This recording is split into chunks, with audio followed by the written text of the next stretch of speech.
Pero Rochelle, pagkatapos ng sex bomb, was there a time na deliberate, conscious yung iyong pag-iwas sa sex bomb image? Dumating ba yon?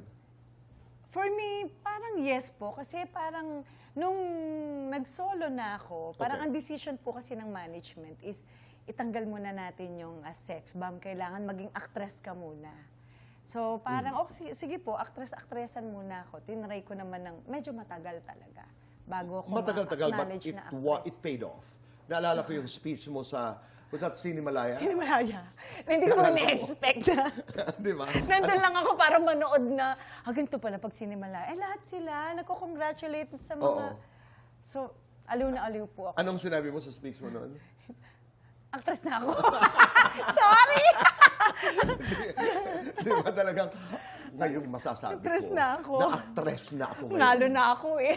Oo.